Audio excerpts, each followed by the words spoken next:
A young orphan boy, and he had a meadow that was left to him, and he wanted to build a wall around his meadow. And so he comes upon an area where there's a palm tree that belongs to his neighbor. So in order to build around that palm tree, his wall would not become straight, and therefore it would become weak. So he asked his neighbor to give the palm tree to him so he can include it in his territory and build a wall around it. So his neighbor refused.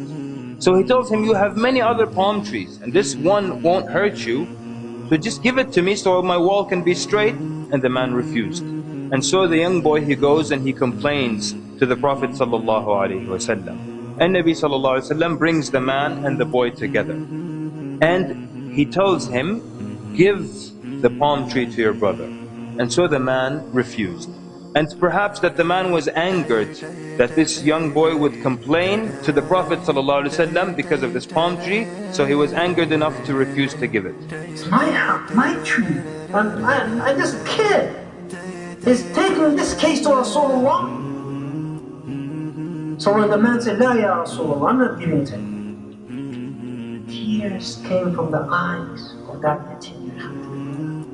SubhanAllah, there's no father to speak for him. His father died. And Rasulullah cannot use his authority over this man because this is haqq. Give the palm tree to your brother, وَلَكَ الْجَنَّةِ, and you will have al-Jannah, you will have paradise. He said, I don't want it. He was so mad, he said, I don't want it. And he got up. And so the Prophet ﷺ remained quiet. Because how else can you entice someone when they refuse paradise? What else can you say greater than that?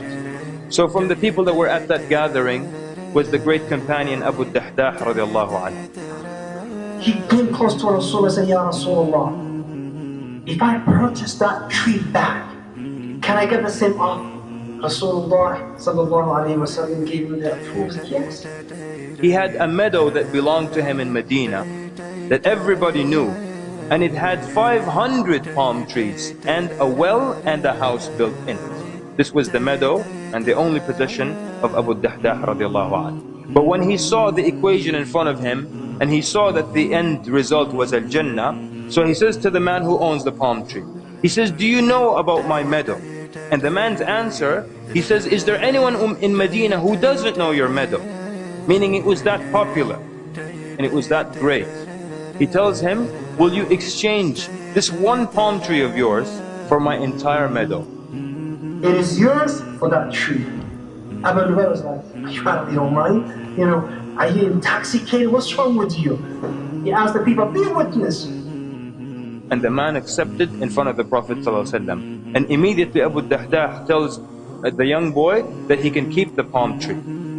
Then he turns immediately to the Prophet ﷺ and he says, O Prophet of Allah, is there a palm tree in paradise for me right now in Al-Jannah? Is there a palm tree for me right now? It's so close for him. And Nabi sallallahu alayhi wa sallam said, كم من عذق رداح في الجنة لأبي الدحداح كم من عذق رداح في الجنة لأبي الدحداح. And Nabi sallallahu alayhi wa sallam is saying, how many of the idq, which is the part of the palm tree that bears the fruit itself, how many of these full parts are right now in Al-Jannah for Abu Dahdah? The narrator says the Prophet ﷺ didn't repeat it once, he didn't repeat it twice, he kept repeating it until Abu Dahdah got up and left that gathering. And then he goes where his wife and his children are, and he calls her. قال يا أم الدحداح. Outside, he did not even go in. He says, يا أم الدحداح. And she says, لبيك. He says, come out of the meadow. She says, come out of the meadow. Why is that? He says, I have sold it for a palm tree in paradise. And no doubt, brothers and sisters, if you have a palm tree in paradise, then no doubt you will be in paradise as well. So when he tells her that, what does she say? Does she complain about where they're going to live? Does she complain about the provision or the money that they have lost? Does she even ask for the details of which palm tree and how did you exchange 500 for one? She says, Allahu Akbar, Rabiha al-bay'u ya Abu Dahdah. She said, Allahu Akbar, what a prosperous sale, ya Abu Dahdah. And then she began to take the children out of the meadow. And she began to search their pockets, and she would take out all the dates that they had in their pockets, and she would say, this is not for us, this is for Allah subhanahu wa ta'ala. So brothers and sisters, this is how the righteous before us felt that paradise was close. This is how they sacrificed anything in order to do something for the sake of Allah. But Abu Dahdah radiallahu anhu was not satisfied with the thing that he gave. In the Battle of Uhud, when Rasulullah sallallahu alayhi wa sallam was injured, when Utbah bin Abi Waqqas threw a rock on the face of Rasulullah sallallahu alayhi wa sallam, broke his tooth, cut his lip open on the right side, and then Abdullah bin Qami'ah, he came from behind and Rasulullah is injured from that rock on his face, and he hit him so on his shoulder. And then Abdullah bin Shihab al-Zuhri, he hit the head of Rasulullah and his head was open and the blood was gushing from the head of Rasulullah sallallahu alayhi wa sallam. Every time Rasulullah could not get up, could not stand up. And every time that an army approached, Rasulullah would say to them, who is my neighbor in Jannah? And stop his speech. Until all of them were killed.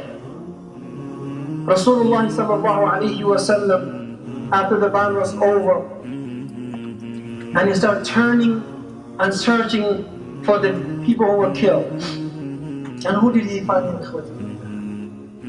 He found Abu Dahdah killed.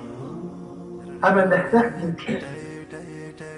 Rasulullah sallallahu alayhi wa sallam, he kneeled down and he looked at him and he said, Kam li Abi Dahdah min itqin wa rahim fi Jannah. He said, now, how many trees in Jannah for Abu Dahdah? How many trees in Jannah for Abu Dahdah?